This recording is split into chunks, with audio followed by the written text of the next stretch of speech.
നാരായണം നമസ്കൃത്യ നരം ചൈവ നരോത്തമം ദേവീം സരസ്വതീം വ്യാസം തതോ ജയമുദീരയേ.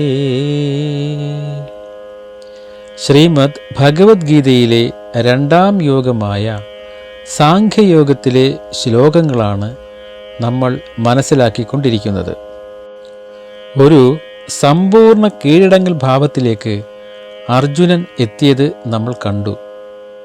കാർപ്പണ്യദോഷങ്ങൾ ബാധിക്കപ്പെട്ട സ്വഭാവത്തോടു കൂടിയവനും ധർമ്മത്തിൽ സന്ദേഹമുള്ള മനസ്സോടുകൂടിയവനുമായ അർജുനൻ ഭഗവാനോട് ചോദിക്കുകയാണ്, ഞാൻ അങ്ങയുടെ ശിഷ്യനാണ്. അതിനാൽ ഏതാണ് എനിക്ക് നിശ്ചയമായിട്ടും ഹിതമായിട്ടുള്ളത്, സുഖമായി ഭവിക്കുന്നത്? അങ്ങയെ ശരണം പ്രാപിക്കുന്ന എനിക്കതു പറഞ്ഞു തന്നാലും. ധർമ്മ അധർമ്മങ്ങൾ എങ്ങനെ നിർണയിക്കുമെന്നതിൽ എനിക്ക് സംഭ്രമം നേരിടുന്നു. എനിക്ക് സർവദുഃഖ ഉപശാന്തിയും ശ്രേയസ് പ്രാപ്തിയും ലഭിക്കാൻ ഉത്തമമായ മാർഗത്തെ അങ്ങ് ഉപദേശിക്കണം എന്ന പ്രാർത്ഥനയോടെ പരമഗുരുവായിരിക്കുന്ന ഭഗവാനെ ഞാൻ ശരണം പ്രാപിക്കുന്നു. ശ്രീമദ് ഭഗവത്ഗീത സാഖ്യയോഗം ശ്ലോകം 8. നഹി പ്രപശ്യാമി മമ അനുപദ്യാത് നഹി പ്രപശ്യാമി മമാനുപദ്യാത് യദ് ഛോകം ഉച്ചോഷണം ഇന്ദ്രിയാണാം യത് ഛോകമുച്ചോഷണമിന്ദ്രിയാണാം അവാഭ്യ ഭൗമൗ അസപത്നം ഋദ്ധം അവാഭ്യ ഭൂമാവസപത്നമൃദ്ധം രാജ്യം സുരാണാമഭിച്ഛാധിപത്യം രാജ്യം സുരാണാമഭിച്ഛാധിപത്യം. ഈ ശ്ലോകത്തിൻ്റെ അന്വയാർത്ഥം നമുക്കൊന്ന് നോക്കാം. ഭൗമൗ ഭൂമിയിൽ, ഭൗമൗ ഭൂമിയിൽ, അസപത്നം ശത്രുരഹിതമായും, ഋദ്ധം സമൃദ്ധവുമായുള്ള രാജ്യം രാജ്യത്തെയും, സുരാണാം ആധിപത്യം ച സുരാണാം ആധിപത്യം ച സുരാണാം ദേവലോകം, സുരാണാം ആധിപത്യം ച ഇന്ദ്രപദവിയെയും, അവാപ്യ അപി പ്രാപിച്ചാലും, ഇന്ദ്രപദവിയെയും പ്രാപിച്ചാലും, ഇന്ദ്രിയാണാം ഇന്ദ്രിയങ്ങളെ, ഉച്ചോഷണം വളരെ ശോഷിപ്പിക്കുന്ന, മമ ശോകം എൻ്റെ വ്യസനത്തെ, എൻ്റെ ദുഃഖത്തെ, യൽ അനുപദ്യാൻ യാതൊന്നില്ലാതെയായാണിരിക്കുന്നത്, യാതൊന്നില്ലാത്തതാകുന്നത്, യൽ അനുപദ്യാൻ അനുപദ്യാൻ യാതൊന്നില്ലാത്തതാകുന്നത്, നഹി പ്രപശ്യാമി തൽ നഹി പ്രപശ്യാമി അതിനെ ഞാൻ കാണുന്നില്ല. ഭൂമിയിൽ അതിരില്ലാത്ത രാജ്യമെന്നല്ല, ദേവന്മാരുടെ ആധിപത്യം തന്നെ ലഭിച്ചാലും ഇന്ദ്രിയങ്ങളെ അത്യന്തം ശോഷിപ്പിച്ചുകൊണ്ടിരിക്കുന്ന ഈ ശോകത്തെ അകറ്റുവാൻ കഴിയുന്നതായി ഒന്നും ഞാൻ കാണുന്നില്ല കൃഷ്ണ. ഈ ദുഃഖത്തിനൊരു പരിഹാരമുണ്ടാവണമെന്ന് ഞാൻ ആഗ്രഹിക്കുന്നു. ഏതൊരു ശ്രേയസ് എൻ്റെ സർവ ഇന്ദ്രിയങ്ങളെയും ശോഷിപ്പിക്കുന്ന ശോകത്തെ നശിപ്പിക്കുമോ, ആ ശ്രേയസ് ഏതാണെന്ന് ഞാൻ അറിയുന്നില്ല. അതിനെ അങ്ങ് ഉപദേശിക്കണേ. ഈ ലോകത്ത് സമ്പൽ സമൃദ്ധിയുള്ളതും ശത്രുക്കളില്ലാത്തതുമായ രാജ്യമോ, സ്വർഗത്തിൽ സർവദേവന്മാരുടെയും ആധിപത്യമോ കിട്ടിയാൽ പോലും എൻ്റെ ദുഃഖം തീരുകയില്ലെന്ന് എൻ്റെ ദുഃഖം തീരുകയില്ലെന്ന വാക്യത്താൽ സകല ലോകങ്ങളും സമൃദ്ധികളും നശ്വരങ്ങളാകയാൽ നശിച്ചു പോകുന്നതാകയാൽ അതിയായ ദുഃഖത്തിന് പരിഹാരം കാണുവാൻ ഉതകുന്നതല്ലായികയാൽ ഐഹികവും പാരത്രികവുമായ സുഖാനുഭവത്തിൽ അർജുനന് താൽപ്പര്യമില്ലെന്നുള്ള വിരക്തി ഇവിടെ പ്രകാശിപ്പിക്കുകയാണ്. ബ്രഹ്മ വൈഷ്ണവാദി സ്ഥാനലാഭവും നിശേഷം ദുഃഖത്തെ മാറ്റുന്നവയല്ല. എല്ലാറ്റിനെയും അതിക്രമിച്ചിരിക്കുന്ന ശാശ്വത വസ്തുവായ ബ്രഹ്മം കൊണ്ട് മാത്രമേ ദുഃഖനിവൃത്തിയും ആനന്ദപ്രാപ്തിയും ഉണ്ടാവുകയുള്ളൂ. അത് ഗുരുവിൽ നിന്ന് മാത്രമേ സിദ്ധിക്കുകയുള്ളൂ. അങ്ങയുടെ ശിഷ്യനാണ് ഞാൻ അങ്ങയെ ശരണം പ്രാപിക്കുന്നു എന്ന് അർജുനൻ ഭഗവാനോട് അപേക്ഷിക്കുന്നു. നഹി പ്രപശ്യാമി മമാനുപദ്യാം യച്ചോകമുച്ചോഷണമിന്ദ്രിയാണാം അവാഭ്യഭൂമാവസപത്നമൃദ്ധം രാജ്യം സുരാണാഭിച്ഛാധിപത്യം. ശ്രീമദ് ഭഗവത്ഗീത സാംഖ്യയോഗം ശ്ലോകം 9. സഞ്ജയ ഉവാച ഏവം ഉക്ത്വാ ഹൃഷീകേശം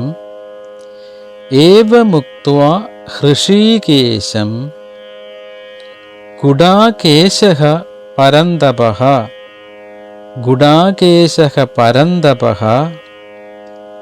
ന യോത്സ്യ ഇതി ഗോവിന്ദ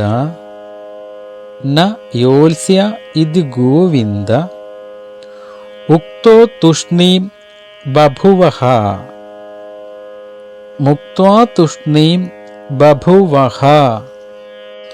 സഞ്ജയ ഉവാച സഞ്ജയൻ പറഞ്ഞു, പരന്തപഃ ശത്രുതാപനനായ ഗുഡാകേശഃ അർജുനൻ ഹൃഷീകേശം ഭഗവാനോട് ഏവം ഉക്ത്വ ഇപ്രകാരം പറഞ്ഞ് പിന്നെയും ന യോത്സ്യ ഇതി ഞാൻ യുദ്ധം ചെയ്യുന്നില്ലെന്ന് ഗോവിന്ദ ശ്രീകൃഷ്ണ ഭഗവാനോടായി ഉക്ത്വ പറഞ്ഞിട്ട് തുഷ്ണീം ബഭുവഃ മൗനമായി ഇരുന്നു. ശത്രുതാപനനായ ശത്രുക്കളെ തോൽപ്പിക്കുന്നവനായ അർജുനൻ ഇപ്രകാരം പറഞ്ഞ് പിന്നെയും കൃഷ്ണ ഭഗവാനോടായി ഞാൻ യുദ്ധം ചെയ്യുകയില്ലെന്ന് പറഞ്ഞിട്ട് മൗനമായി അനങ്ങാതെ തേർത്തട്ടിൽ ഇരുന്നു. അർജുനന് ആലസ്യാദി മടികൊണ്ടുള്ള ദോഷങ്ങളൊന്നുമില്ല. ശത്രുജയത്തിന് പോന്ന ഓജസ്സും തേജസ്സും ഉണ്ട് താനും. ഇപ്പോൾ കാണപ്പെട്ട അധൈര്യം അഗന്തുകമാണ്, എന്നാൽ ക്ഷണികമാണ്, ഇപ്പോൾ മാത്രം ബാധിച്ചതാണ് എന്നറിയുന്ന ഭഗവാനോട് ഇപ്രകാരം പറഞ്ഞ ശേഷം യുദ്ധവ്യാപാരത്തിൽ ഏർപ്പെടാതെ തേർത്തട്ടിൽ അർജുനൻ ഇരുന്നു. വേദമാർഗത്തെ നിലനിർത്തുവാൻ അവതരിച്ചിരിക്കുന്ന ഭഗവാന് തൻ്റെ ഭക്തൻ്റെ ഈ മോഹം നീക്കി സ്വധർമ്മ നിഷ്ഠനാക്കുവാൻ ഒട്ടും പ്രയാസമില്ലെന്ന് സഞ്ജയൻ ധൃതരാഷ്ട്രനോട് ഊന്നിപ്പറയുന്നു. അല്ലെങ്കിലും സഞ്ജയൻ എപ്പോഴും അങ്ങനെയാണ്. പാണ്ഡവരെക്കുറിച്ച് പറയാൻ തുടങ്ങുമ്പോൾ തന്നെ ഭക്തി ബഹുമാനത്തോടു കൂടി മാത്രമേ സഞ്ജയൻ ധൃതരാഷ്ട്രനോട് പറയുകയുള്ളൂ. സഞ്ജയ ഉവാച ഏവമുക്ത്വാ ഋഷികേശം ഗുഡാകേശഃ പരന്തപഃ ന യോത്സ്യായിതി ഗോവിന്ദ മുക്ത്വാ തുഷ്ണീം ബഭുവഃ. ശ്രീമദ് ഭഗവത്ഗീത സാംഖ്യയോഗം ശ്ലോകം 10. തം ഉവാച ഹൃഷീകേശഃ പ്രഹസന്നിവ ഭാരത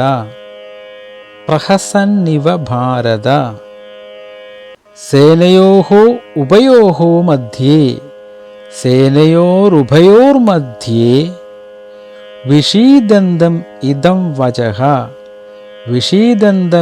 വചഃ. ഹേ ഭാരത, അല്ലയോ ധൃതരാഷ്ട്ര മഹാരാജാവേ, ഉഭയോഹോ സേനയോഹോ, രണ്ടു സൈന്യങ്ങളുടെയും മധ്യത്തിൽ, വിഷീദന്തമിദം, വ്യസനിച്ചുകൊണ്ടിരിക്കുന്ന അവനോട്, അർജുനനോട്, ഹൃഷീകേശഃ, ശ്രീകൃഷ്ണ ഭഗവാൻ, പ്രഹസന്നിവ, മന്ദഹാസത്തോടു കൂടിയിട്ടെന്ന പോലെ പ്രസന്ന മുഖനായിട്ട്, ഇദം ഉവാച, ഈ വചനത്തെ, ഈ വാക്യത്തെ, ഉവാച പറഞ്ഞു, ഇദം വചഃ, ഈ വാക്യത്തെ, ഈ വചനത്തെ, ഉവാച പറഞ്ഞു. അല്ലയോ ധൃതരാഷ്ട്ര മഹാരാജാവേ, രണ്ടു സേനകളുടെയും മധ്യേ ദുഃഖിച്ചുകൊണ്ടിരിക്കുന്ന അർജുനനോട് ശ്രീകൃഷ്ണ ഭഗവാൻ പ്രസന്ന മുഖനായിട്ട് ഇപ്രകാരം പറഞ്ഞു. ആകാംക്ഷാഭരിതനായിരിക്കുന്ന ധൃതരാഷ്ട്രനെ നോക്കി സഞ്ജയൻ പറയുകയാണ്, ഹേ ഭാരതകുലജാത, ധൃതരാഷ്ട്ര മഹാരാജാവേ, രണ്ടു സൈന്യങ്ങളുടെയും മധ്യത്തിൽ നിന്ന് ഇപ്രകാരം വിഷാദിച്ചിരിക്കുന്ന അർജുനനെ നോക്കി ചിരിച്ച് ലജ്ജിപ്പിക്കുന്ന വിധം സർവന്തര്യാമിയായിരിക്കുന്ന കൃഷ്ണ ഭഗവാൻ ഇപ്രകാരം പറഞ്ഞു. തമുവാച ഋഷികേശഃ പ്രഹസന്നിവ ഭാരത സേനയോരുഭയോർമധ്യേ വിഷീദന്തമിദം വചഃ. ദൃഷ്ട്വാ തു പാണ്ഡവാനീകം എന്ന ശ്ലോകം മുതൽ നയോത്സ്യ ഇതി ഗോവിന്ദ മുക്ത്വാ തുഷ്ണീം ബഭുവഹ എന്നുവരെയുള്ള ശ്ലോകങ്ങളെ കൊണ്ട് ജീവികൾക്ക് സംസാര ദുഃഖത്തിന് ഹേതുവായ ശോകമോഹാദി ദോഷങ്ങൾ എവിടെ നിന്നുത്ഭവിക്കുന്നുവെന്ന സംഗതിയെ കാണിക്കുന്നതിനായി വ്യാഖ്യാനിക്കേണ്ടതാണ്. എന്തെന്നാൽ 2-ാം അധ്യായത്തിൽ അർജുനൻ തൻ്റെ രാജ്യം, ഗുരുക്കന്മാർ, മിത്രങ്ങൾ, സുഹൃത്തുക്കൾ, സ്വജനങ്ങൾ, ബന്ധുക്കൾ മുതലായവരിലുള്ള സ്നേഹം നിമിത്തവും അവരിൽ നിന്നുള്ള വിരഹം നിമിത്തമുണ്ടാകുന്ന ശോകമോഹങ്ങളെ കാണിച്ച്, ഇതെല്ലാം അവർ എൻ്റെ, ഞാൻ അവരുടെ എന്നിങ്ങനെയുള്ള മൗഢ്യബുദ്ധി നിമിത്തമാകുന്ന ശോകമോഹങ്ങൾ വന്ന് വിവേക വിജ്ഞാനത്തെ വ്യാപിപ്പിച്ചപ്പോഴാണ് സ്വതേ ക്ഷാത്രധർമ്മമായ യുദ്ധത്തിൽ പ്രവർത്തിച്ചിരുന്ന അർജുനൻ സ്വകർമ്മത്തിൽ നിന്നും പിൻവലിച്ച് പരധർമ്മമായ ഭിക്ഷാജീവിതം മുതലായതിനെ ചെയ്യുവാൻ ആരംഭിക്കും എന്ന് പറഞ്ഞത്. അപ്രകാരം തന്നെ സാധാരണയായി ശോകമോഹാദികൾ അല്ലെങ്കിൽ ശോകമോഹാദി ദോഷങ്ങൾ അതിനാൽ പീഡിപ്പിക്കപ്പെടുന്നവരായ സകല ജീവികളും സ്വധർമ്മത്തെ ഉപേക്ഷിക്കുകയും പരധർമ്മത്തെ സ്വീകരിക്കുകയും ചെയ്യുന്നത് സ്വാഭാവികമാണ്. സ്വധർമ്മ പ്രവർത്തകന്മാരായാലും അവരുടെ വാക്കും മനോവികാരങ്ങളെ കൊണ്ടുള്ള സകല പ്രവൃത്തികളും അഹങ്കാരത്തോടു കൂടിയും ഫലേച്ഛയോടും കൂടി ആകുന്നു. അപ്പോൾ ധർമാധർമ്മ സഞ്ചയ നിമിത്തം ഇഷ്ടാനിഷ്ട ജന്മപ്രാപ്തി ലക്ഷണവും സുഖദുഃഖ പ്രാപ്തി ലക്ഷണവുമായിരിക്കുന്ന സംസാരം അവസാനമില്ലാതെയായി ഭവിക്കുന്നു. ആയതുകൊണ്ട് ശോകമോഹങ്ങളാണ് സംസാര കാരണമെന്നും അതിൻ്റെ നിവൃത്തി സ്വകർമ്മമായ സന്യാസപൂർവകമായിട്ടുള്ള ആത്മജ്ഞാനം കൊണ്ടല്ലാതെ വേറെ ഒന്നുകൊണ്ടുമില്ലെന്നും കാണുകയാൽ സർവലോകാനുഗ്രഹത്തിനായിക്കൊണ്ട് ആ തത്വത്തെ ഉപദേശിക്കണമെന്ന ഇച്ഛയോടുകൂടി സാക്ഷാൽ ഭഗവാനായ വാസുദേവൻ അർജുനനെ ഇങ്ങനെ നിമിത്തീകരിച്ചു പറഞ്ഞു.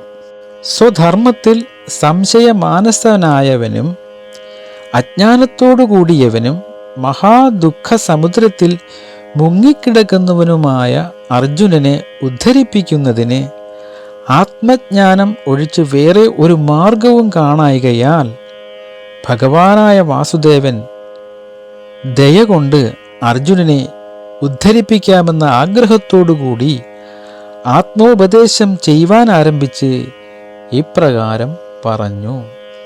ശ്രീമദ് ഭഗവത്ഗീത സാഖ്യയോഗം ശ്ലോകം 11.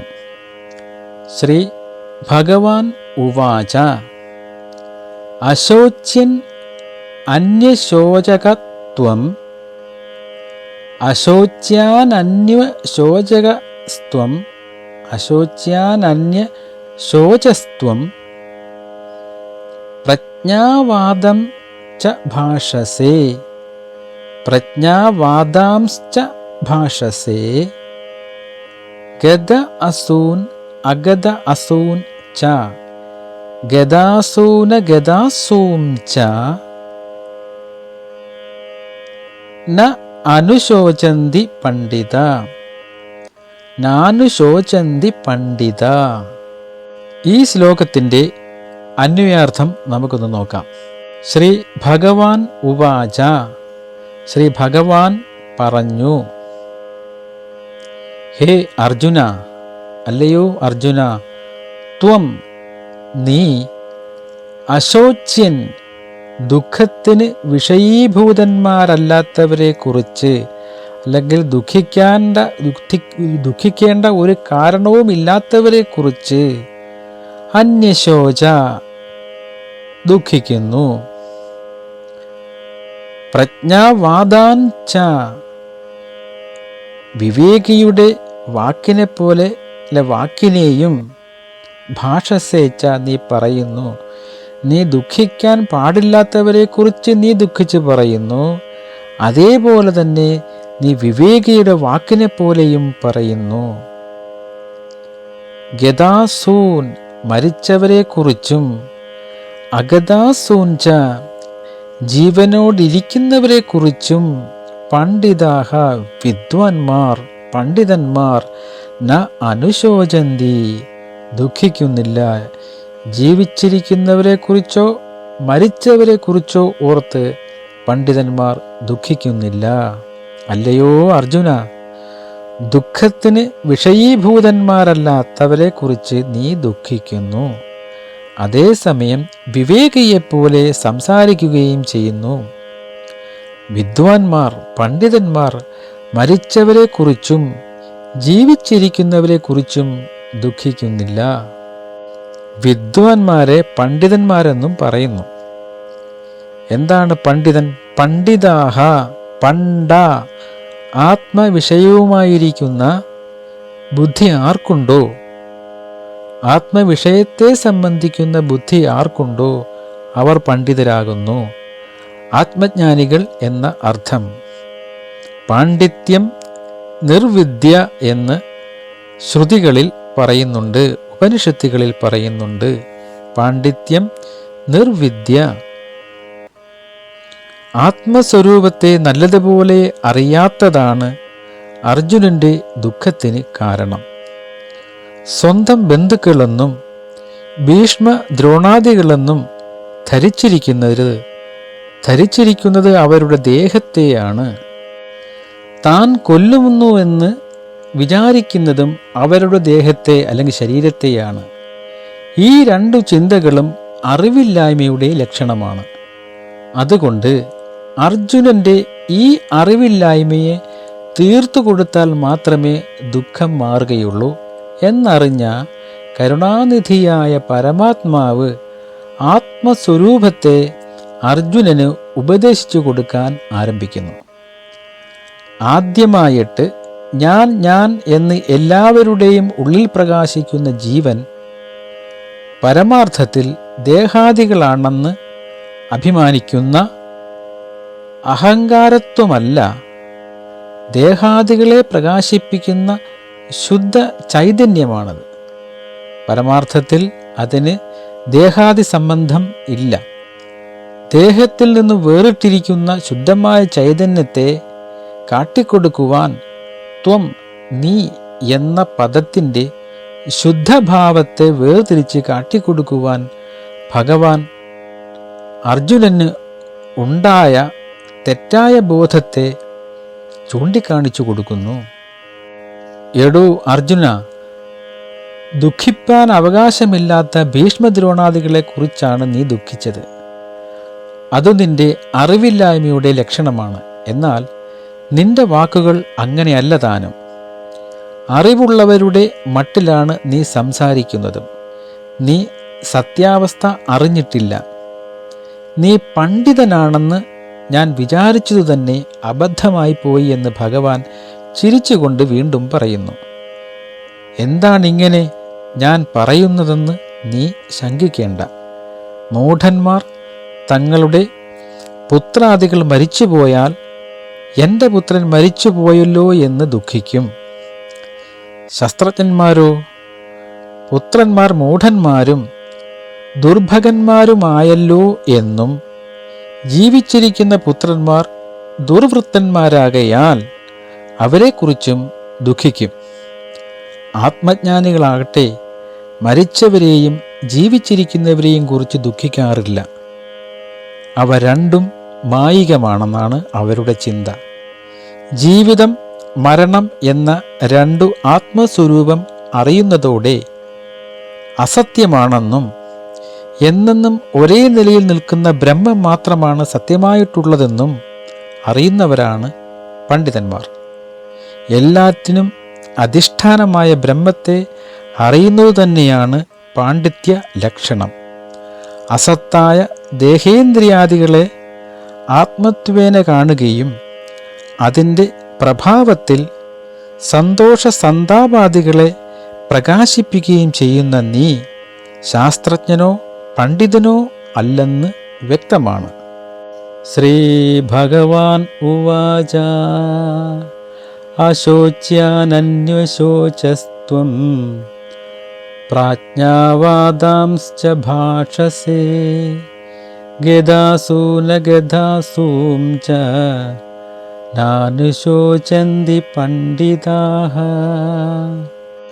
ശ്രീമദ് ഭഗവത്ഗീത സാംഖ്യയോഗം ശ്ലോകം 12. ന തും ഏവം അഹം ജാതു ന ആസം ന ത്വേവാഹം ജാതു നാസം ന ത്വം ന ഇമേ ജനാധിപാഃ ന ത്വം നേമേ ജനാധിപാഃ ന ച ഏവ ന ഭവിഷ്യാമഃ ന ചൈവ ന ഭവിഷ്യാമഃ സർവേ വയം അധപരം സർവേ വയമധഃ പരം. ഇതിൻ്റെ ഈ ശ്ലോകത്തിൻ്റെ അന്വയാർത്ഥം നോക്കാം.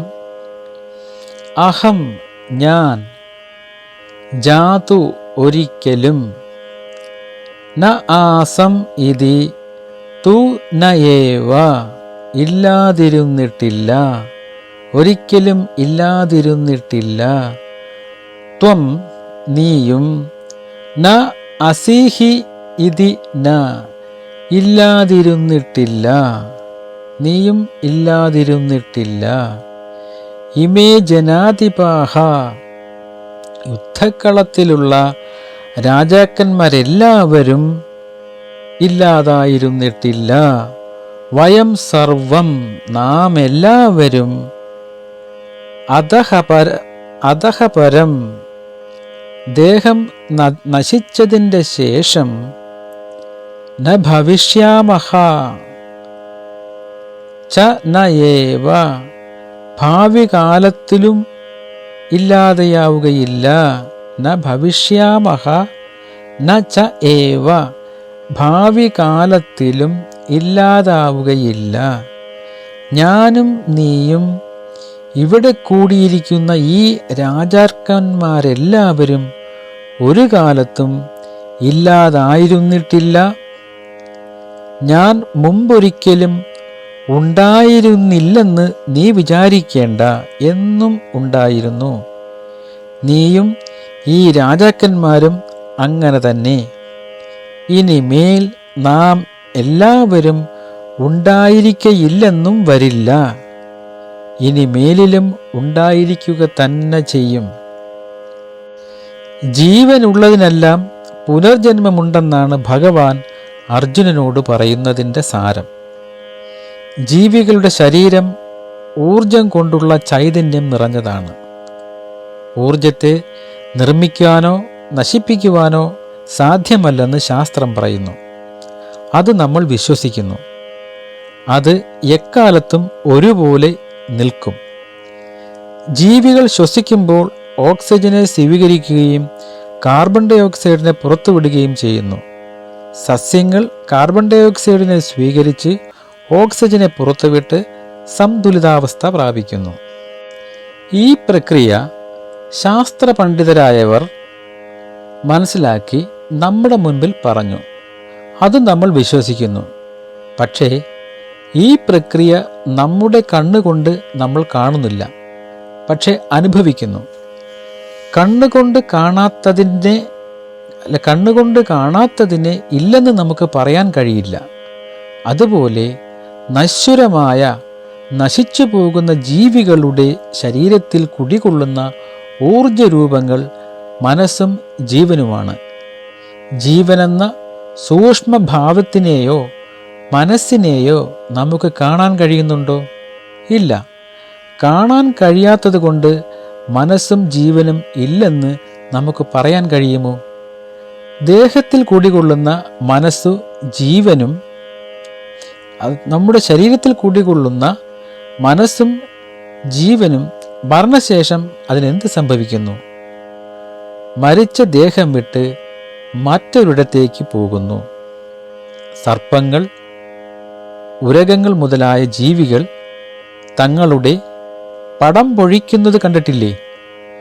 പുതിയത് സ്വീകരിക്കേണ്ടി വരുമ്പോൾ പഴയതിനെ ഉപേക്ഷിക്കുന്നു.